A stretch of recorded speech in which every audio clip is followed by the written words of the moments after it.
Okay, hello, and welcome to ALN Thursday at 4. Thank you all for being here on this August 20th, 2020. I'm Nick Kanoki, the producer of ALN Thursday at 4, where every Thursday at 4 p.m. Eastern, we put a light on important and relevant asset leadership and asset management topics. One note before I begin, we'd like to thank our organizational members shown here. And now, without further ado, it's my pleasure to introduce Jim Dieter and Jack Dempsey. And Mike, you can stop sharing your screen. All right. Well, thanks, and welcome everybody tuning in now and joining us, and also to people that find this at some point in the future. I have to say, from an ALN perspective, we're having a lot of fun doing these productions every week, and hopefully we're getting a little better at it every week. But for those new to this, the idea is to be a more informal chat, actually very relevant for today, as we've often, for the last several years, thanks to the effort of Jack Dempsey, our guest today, had events at the National Academy of Sciences on Constitution Avenue in Washington. It's an amazing place. But like at all conferences, a lot of the best conversations would happen during the breaks in the hallway, small groups of people, or in individual discussions. So these chats are part of our way to try to recreate that a little bit, to rather than be in a presentation, but just to get to know some of the people in the asset management community and what they're thinking about. And you'll also can chat and ask some questions, by typing them in the Q&A and chat. And we'll try to get to some of those at the end. But without further ado, I'm Jim Dieter, CEO of the Asset Leadership Network. And my background today is, those who watch some know that I'm a photographer and do some I've used some of my photographs, but today, this is one I lifted from the internet. We'll ask in a minute, we'll ask Jack Dempsey if he knows what that is, because I'm pretty sure he does, and has a story for it. But Jack Dempsey has been a huge supporter and contributor to the Asset Leadership Network for as long as we've been around, and has a varied and very dynamic and interesting career in asset management. So we'll get to some of those things today, but only the tip of the iceberg, I'm afraid, because Jack's got a lot of interesting information to share and things we can talk about. So welcome, Jack Dempsey, and what do you think of that? What is that background? Well, it's McSorley's, and we're talking about a chat in the hallway around the water cooler, and looking at your backdrop.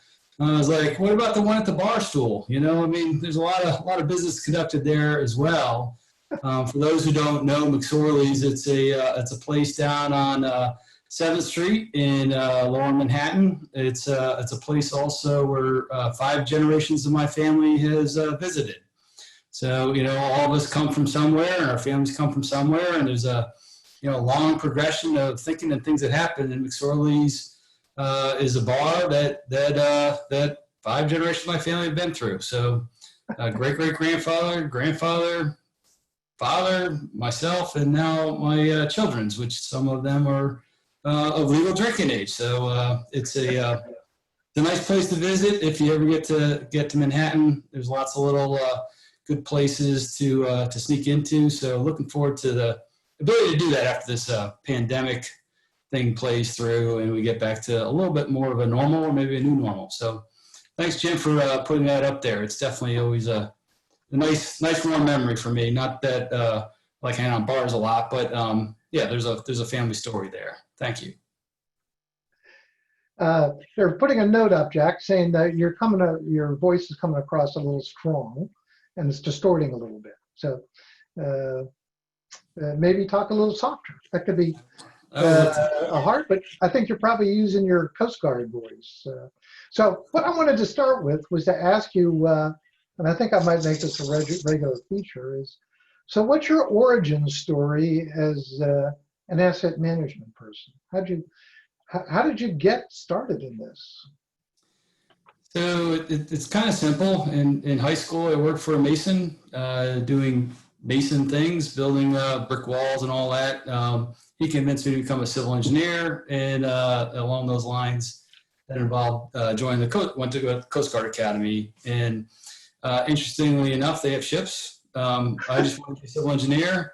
And in fact, that's what I did. There's really nothing in my career that ever made the pages, and I was always happy to provide support to the operators in that capacity. But about the midpoint of my career, maybe a little bit more of the earlier point of my career, I was managing a construction project, a medical clinic in Los Angeles. For those who are familiar, Long Beach, and there's San Pedro is kind of the neck getting into the port. Redondo Beach is like on the other side, so some of you are kind of familiar with that area. But I was building a building. It was a fun building outside. We're doing a foundation. I got a call from a program manager in Coast Guard headquarters, and so we decided we're going to cancel this project. And I was stumped. There's been years and years of work going into the planning of this building. In fact, this building was the fifth in a progression of what would end up being 5 major capital kind of MILCOM projects in the DoD sense, improving the site to move some operational assets there, some large cutters from the Coast Guard. And they decided that it's not the right place to put a cutter. And simply, they were right.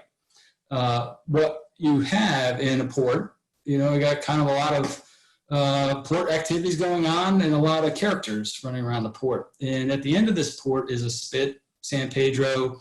And to get to the Coast Guard base, you have to drive into a federal prison with all the concertina wire, and there's a controlled access.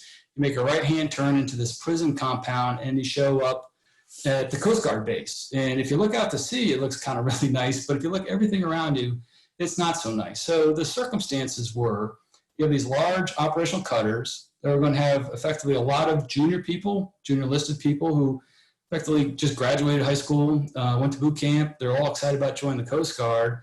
And they're going to be stationed on these cutters.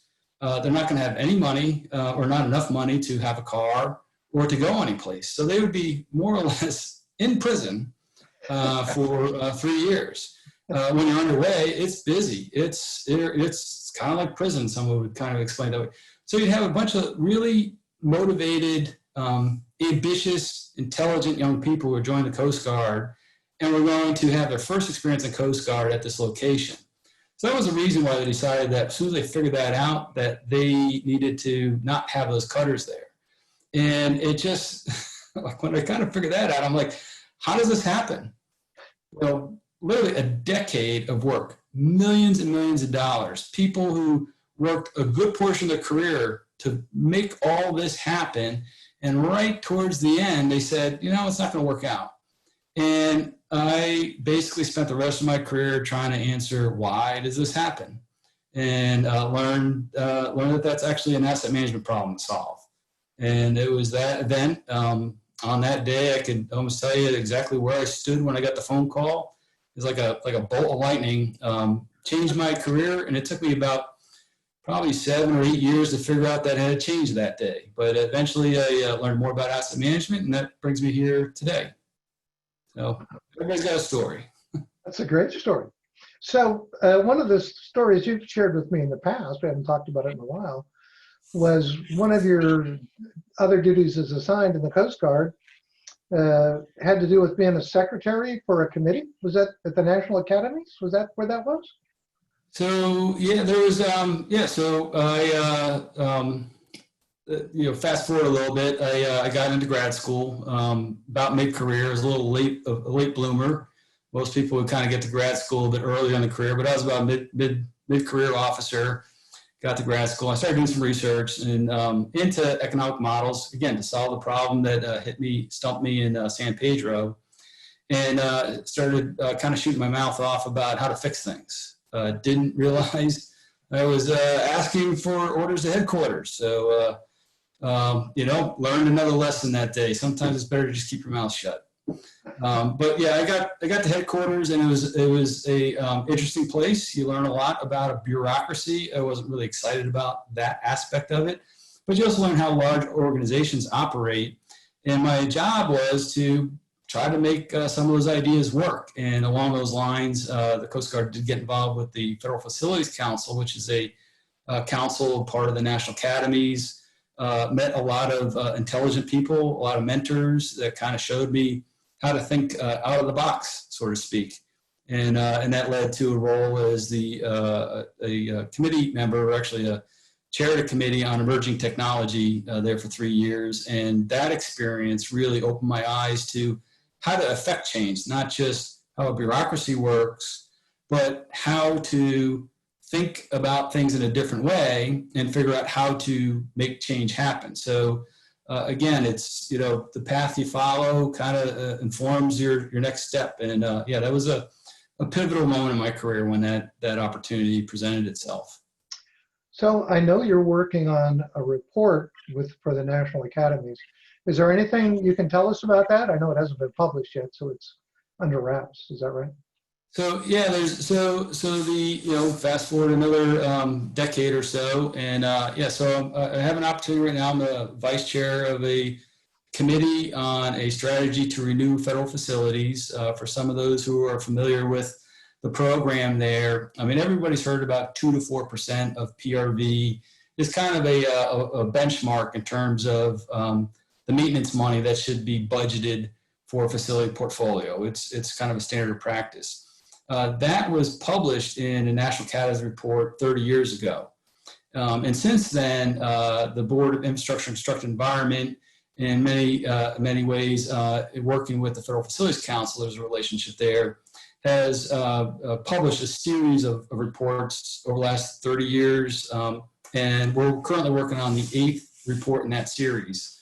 The last report was predicting outcomes of investments in maintenance and repair. That was published in 2012. And a seminal moment or seminal aspect of that report was it basically established the need for knowledge-based condition assessments and really made the case that resulted in builder becoming a policy in DoD. So those who work in the facilities environment in the federal sector would be familiar with some of the software systems produced there. So these reports are pretty influential as they evolve. And effectively our problem statements right now, we're nearing completion authoring the document, is where does this go? Okay, so when you have all these moving parts and you have all these requirements and you have exponentially growing deferred maintenance backlogs, how do you make sense of that? So our report is titled Strategies to Renew Federal Facilities. I think it's a pretty exciting report. I mean, especially if you like asset management. So that will be out soon.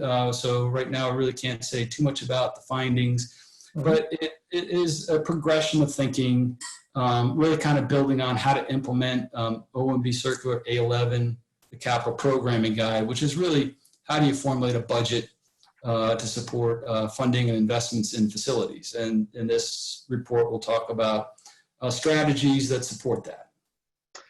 Now let's see, I know there's 2 things you dropped in there. Builder is a software package, right? It is, yep. It's an assessment tool and to some extent a forecasting tool. What are your requirements for maintenance in the future? And I also saw a comment that you said PRV, and not everybody might not know what that is. Good, yeah.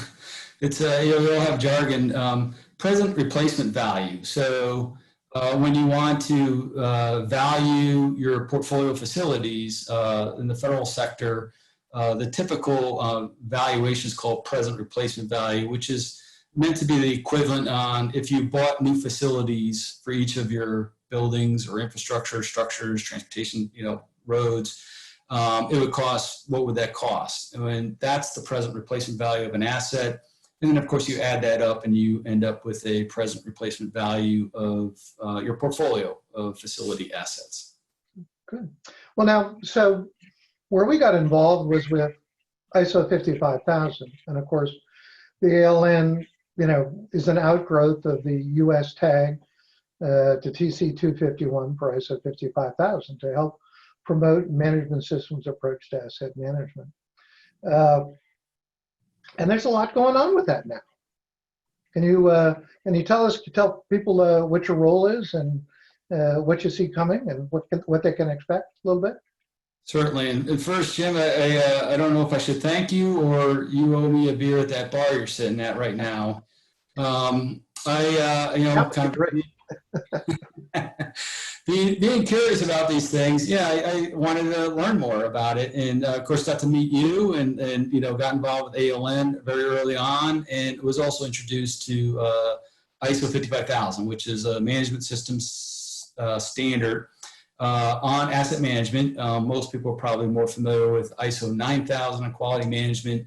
But today there's about 80 standards, maybe about 15 or so specific areas where these standards kind of define just workings of how a management system works. So along the way, got involved with the US TAG, Technical Advisory Group, which represents the United States on the ISO technical committee that's responsible for that standard, that body of standards, and have been now twice elected the convener of the product improvement work group, which is, standards writing, I'll admit, isn't the most exciting things. I think what really becomes exciting about standards is the benefits that are generated. Imagine if we knew how to write down sentences and communicate, how to provide data syntax in terms of databases working and sharing data and information like that. So these standards basically provide kind of rules of engagement on how a system works to manage assets. And the product improvement work group is focused on getting feedback and collecting ideas on how to improve that body of work. So it's I'll say fascinating work, but there's some caveats on that. And thankfully, at least we have fun along the way writing standards. So. Wow. Yeah, well, it used to be, of course, it had always been one of the, the bonus, the excitement of being on an ISO committee was that they always picked the coolest places in the world to go to. Like I mentioned, I've been to Prague and South Africa and game reserves and Japan, and just like, wow, Sweden. Yeah, we hosted a couple of them here, one on the East Coast, one on the West Coast. To try to explain to people the sausage making of standards is pretty remarkable. So what can people expect with, I think you're specifically working on the zero document, right? 55. Exactly. Yeah. And I think, just a little bit of kind of context here. The one thing, when I first started reading these standards, they're very cryptic, challenging. I mean, which means they're basically highly structured. You really kind of have to understand the syntax of how the standard's written. Personally, for me, it took some time, even a couple years, to really appreciate what it was saying. Part of that is also understanding what it doesn't say. The standards don't tell you how to implement an asset management system. It's really left to professional organizations such as ALN to kind of help others understand how to take the structure, the standard, and apply it its most effective to your circumstances.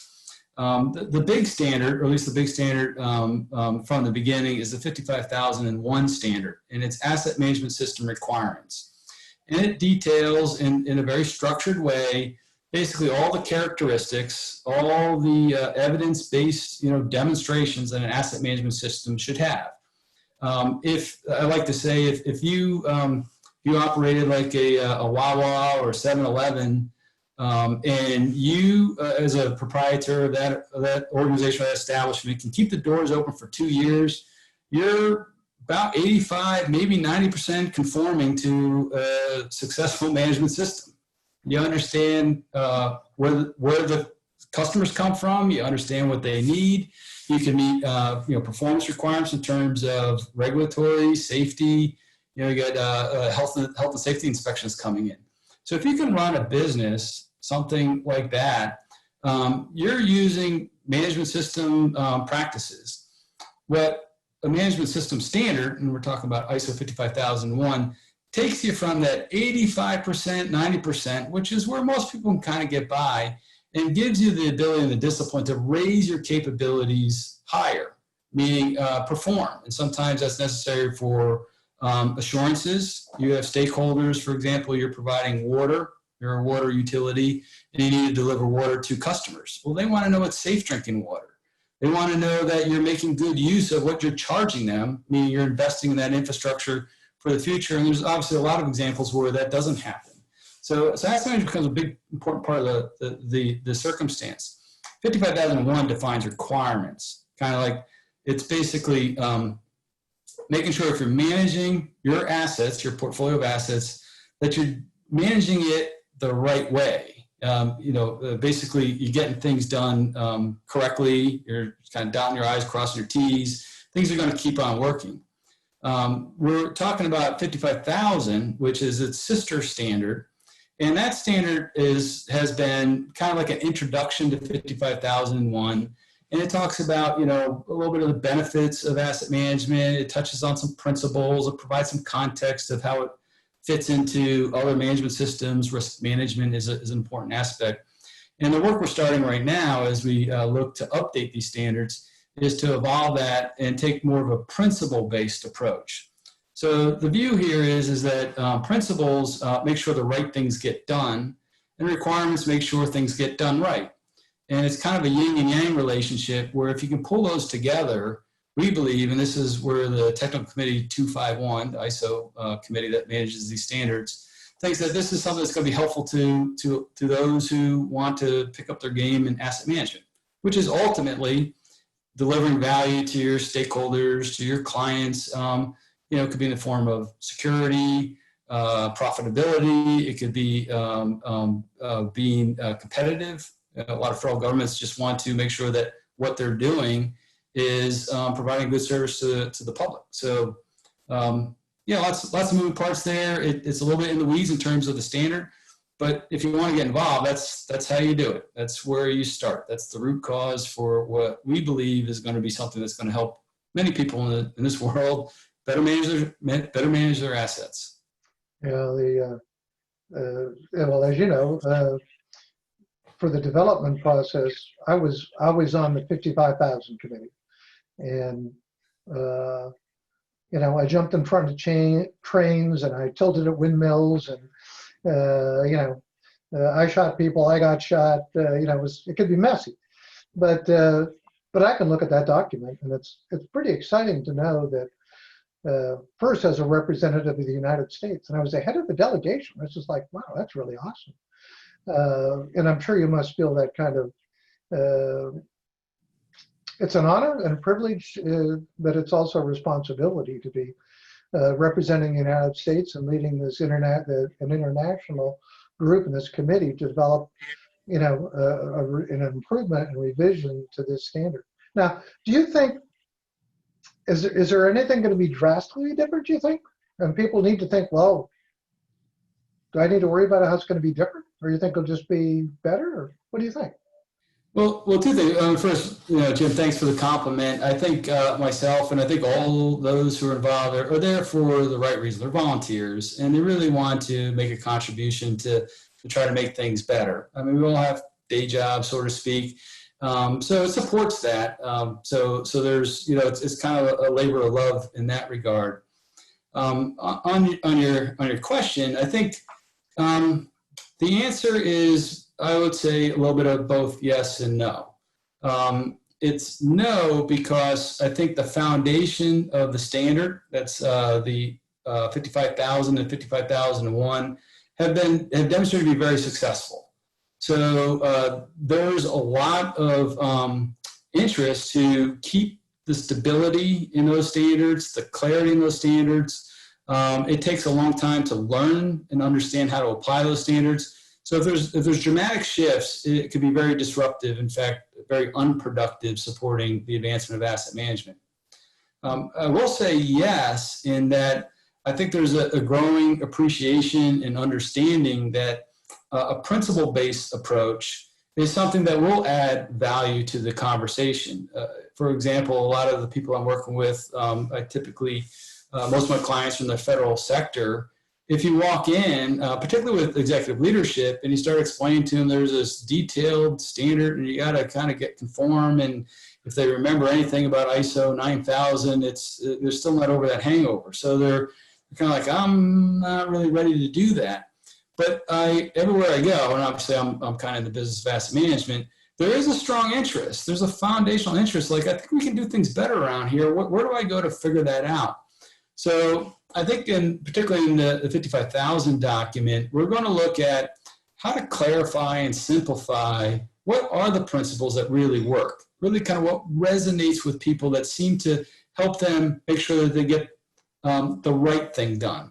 There's a cliche that you can pass one of these management system standards by pencil whipping the material, and okay, I mean, there's examples of that, and you can do that if you're following all the requirements and make sure you get the paperwork and that kind of stuff.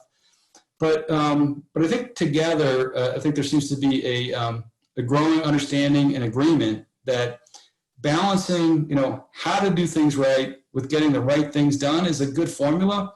So I think the area where I think there will be some progress made is clarifying what are the principles that make these things work, and try to move forward from there. Hey, Jack, we're running out of time here, but we had a question. Well, we had two questions actually. Quickly, do you want to talk about, someone asked about your shirt? You want to talk about Definitive Logic? I'd be happy to, certainly. Definitive Logic is a small technology company. We're based out of Arlington. Our CEO likes to kind of say we punch above our weight, so to speak. So Definitive Logic is really about kind of the easy button answers. We deliver technologies. People talk about better, faster, cheaper, pick two, and the third one you just have to accept. Our mantra is easy. Easy faster, easy better, easy cheaper, which is really a value discussion. So we deliver services that accelerate data and information.